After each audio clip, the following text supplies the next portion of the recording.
دوستو اب سب لوگوں کو عید اور عید کی خوشیاں بہت بہت مبارک ہو۔ ہمارے 30 روزے مکمل ہو گئے اور اسی کی خوشی میں ہم سب نے آج عید الفطر کی نماز ادا کی۔ میں بھی جماعت اسلامی ہند کے کیمپس میں ہوں۔ میرے پیچھے مسجد اشاعت اسلام ہے۔ اوکھلا میں بہت ساری مساجد ہیں جن میں عید کی نماز ادا ہوتی ہے، لیکن 3 مساجد ایسی ہیں جن میں بہت زیادہ ہزاروں کی سنکھیا میں لوگ عید کی نماز ادا کرنے آتے ہیں۔ ایک تو جامعہ ملیہ اسلامیہ کیمپس میں جو مسجد ہے وہ، ایک 8 نمبر پہ سنابل میں جو مسجد ہے وہ، اور تیسرے یہ والی مسجد ابو الفضل انکلیو میں جماعت اسلامی ہند کے جو کیمپس میں ہے مسجد اشاعت اسلام۔ اس مسجد کے ساتھ ایک خاص بات یہ ہے کہ یہاں مردوں کے ساتھ ساتھ ہزاروں کی تعداد میں عورتیں بھی آتے ہیں۔ میں نے پہلے بھی آپ کو بتایا تھا کہ یہاں عورتیں تراویح میں بھی آتی تھیں، جمعے کی نماز میں بھی آتی تھیں، اور آج بھی سینکڑوں کی تعداد میں عورتیں یہاں آئی ہوئی تھیں۔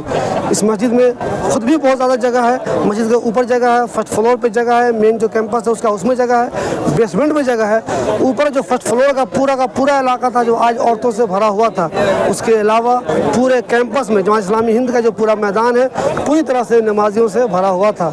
آج بڑی سنکھیا میں اوکھلے کی مختلف مساجد میں مسلمانوں نے عید کی نماز ادا کی۔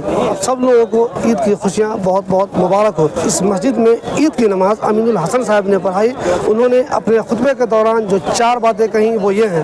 پہلی بات تو انہوں نے یہ کہی کہ ہم سب لوگوں کو فلسطینیوں کی قربانی نہیں بھولنی چاہیے۔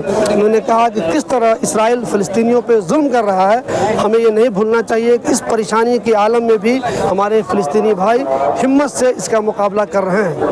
دوسرے انہوں نے ہندوستان کی موجودہ پولیٹکس پہ بات کی۔ انہوں نے کہا کہ ہمیں ہر حال میں ووٹ ضرور دینا چاہیے۔ انہوں نے لوگوں سے اپیل کی کہ آپ اگر شہر سے دور بھی ہوں اور آپ کا ووٹ کسی دوسرے شہر میں ہو تو یہ آپ کی ذمہ داری ہے کہ آپ وہاں جا کر ووٹ دیں۔ انہیں یہاں تک کہا کہ آپ جو جا کر ووٹ دیں گے اس کا آپ کو ثواب ملے گا۔ تیسری اہم بات انہوں نے سماج کے تعلق سے کی۔ انہوں نے کہا کہ ہم سب کی یہ ذمہ داری ہے کہ ہم ایک بہتر سماج کو تشکیل دیں۔ انہوں نے کہا کہ ہم سب کو اپنی اپنی ذمہ داری سمجھنی چاہیے۔ انہوں نے لوگوں سے اپیل کی کہ اگر آپ بہتر سماج کی تشکیل میں اپنا رول نہیں نبھاتے ہیں، اس کے لیے کوشش نہیں کرتے ہیں، تو آپ اس کی شکایت نہیں کر سکتے کہ ہمارا سماج بہتر سماج نہیں ہے۔ چوتھی بات جو انہوں نے خاص بات یہ کہی وہ گھروں میں بہتر ماحول پیدا کرنے کی کہی۔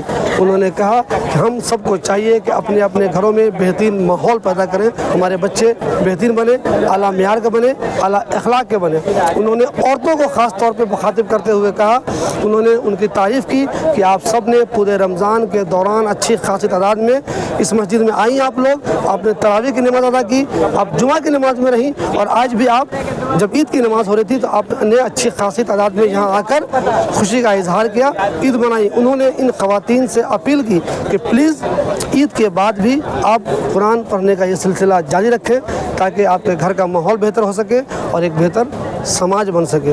تو دوستو عید کی یہ نماز آج بہترین طریقے سے یہاں ادا کی گئی۔ اس کے علاوہ اوکھلا کے مختلف جو مساجد ہیں اس میں بھی عید کی نماز ہوئی۔ آپ سب لوگوں کو ایک بار پھر میں عید کی بہت بہت مبارکباد دیتا ہوں اور دعا کرتا ہوں اللہ تعالیٰ آپ کے لیے اور آپ کی پوری فیملی کے لیے، ہندوستان کے لیے اور پوری دنیا کے لیے یہ عید خوشیاں لے کر آئے۔